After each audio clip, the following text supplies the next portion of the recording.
So in the work that I do with my clients, I really look at what makes a great manifestor and what doesn't. Often people come to me because they want to manifest something in their lives, and there's a big difference between those who are able to manifest and those who don't. And in this video, I'll talk about some of the qualities I see in people who are really, really good at manifesting and they manifest continually, and those that don't. These are all skills that you can learn and hone and apply. It's not exclusive to just a certain type of person, but maybe you'll learn something, even one thing that you can start to adapt. So the first thing that a really good manifestor knows is that manifestation is really just another word for creation. It's not something that you say, okay, I believe in manifestation. It's something they just know to be true. They know that this is just how life works. We are consciously creating our lives and our worlds, and actually we have a responsibility to do that and to create what we want. And so what these people realize who are really good at manifestation is that there's a bit of a dance going on with the universe. So it's not kind of a once and done thing. We act, we give our energy, we behave in a certain way, we send out thoughts, vibrations and feelings, and then that is mirrored back to us via the universe in the form of things that happen around us. So an example of this might be, you start to feel, or you're working on abundance, you're really wanting to manifest more abundance.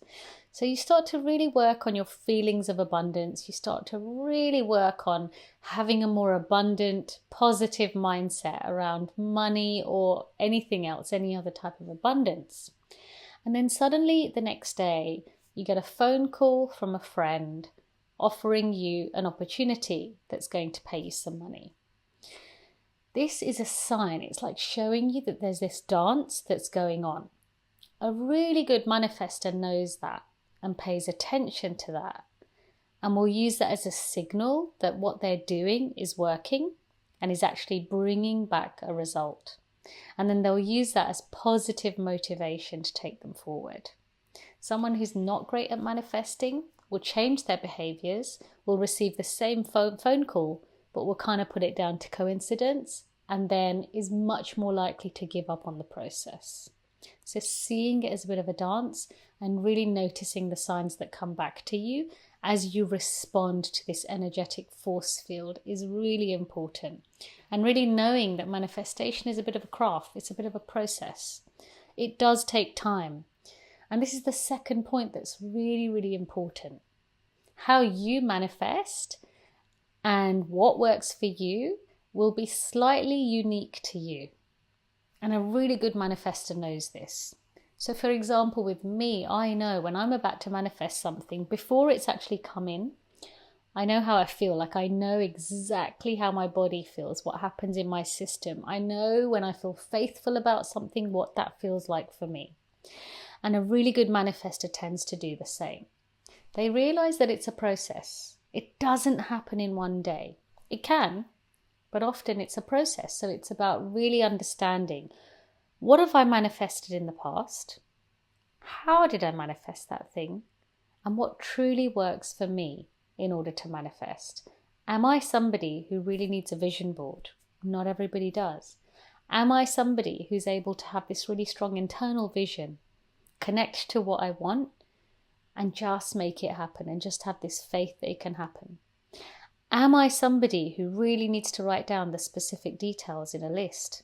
And that's what's always worked for me. When I get really specific, I get what I want. Or am I somebody who can have just a very broad sense of this and then that thing comes to me? Okay, so they understand it's a process and they start to get really curious about themselves and notice how manifestation, how creation works for them. And then they use that process and rinse and repeat. Another thing that really powerful manifestors know is that it's more about the body and the feelings and the emotions than the mind. So they don't rely on just mindset alone. They're really, really invested in feeling the feelings of the manifestation. And they understand that if they don't feel the feelings in their body, they just won't manifest that thing that they want. So I see a lot of people trying to manifest, and when they don't do it well, it's because they're sitting there, they're having these thoughts, but those thoughts are kind of what I like to call dead thoughts. It's just a dead thought. You're not feeling it. You're not energized by it. It's not giving you that positive feeling you need that, you know what, I feel juiced up. I want this in my life. I feel it. I feel it. Because when I feel it, I know it's close. And a really good manifestor knows the difference between a dead thought and a thought that generates an emotion. So they use the body to give them these signals. Okay? When I think a thought, does it feel good? When I look at my vision board, do I feel good? Or do I feel a bit dead? Do I feel like nothing's happening? Because I know if I don't feel like anything's happening, if I don't feel it in my body, I won't manifest it. Or actually, I might manifest it, but if I do, it's not going to fulfill me. It's not going to make me happy because I'm not feeling the feelings of happiness when I look at it, when I think about it. The next thing that really good manifestors do is they practice gratitude. So they have a practice of gratitude which they use constantly every day.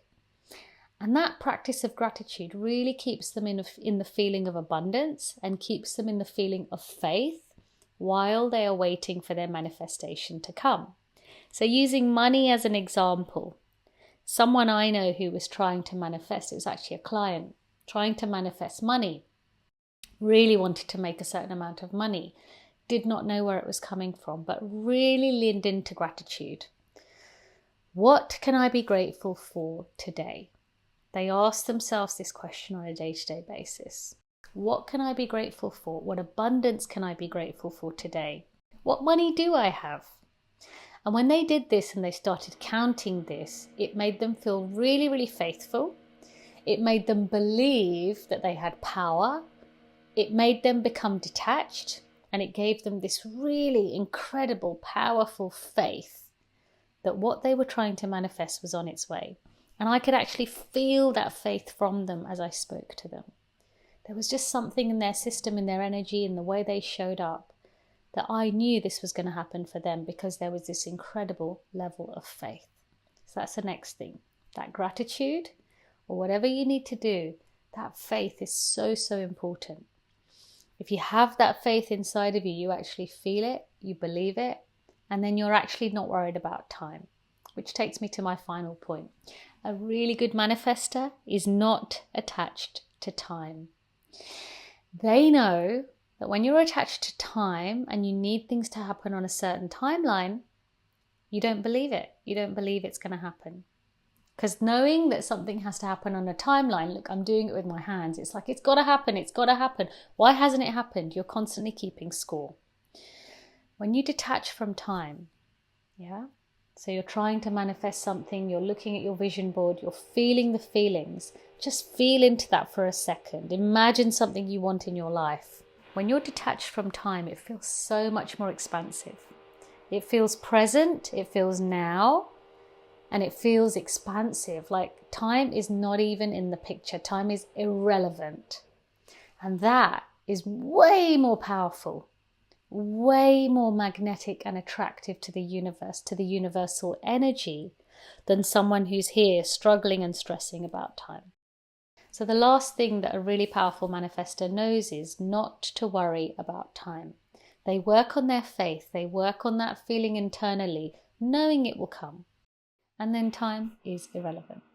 So I hope you've enjoyed this video, taken a few tips, and maybe there's something you can adapt when you're thinking about manifestation, and maybe take one of those tips and adapt it in the way you're approaching your manifestations. Thank you so much for watching this video. Please like, comment, subscribe and share, especially if you know someone who's struggling to manifest something. This might help them. This is Pooja Eldiman, and I look forward to seeing you in the next video. Bye.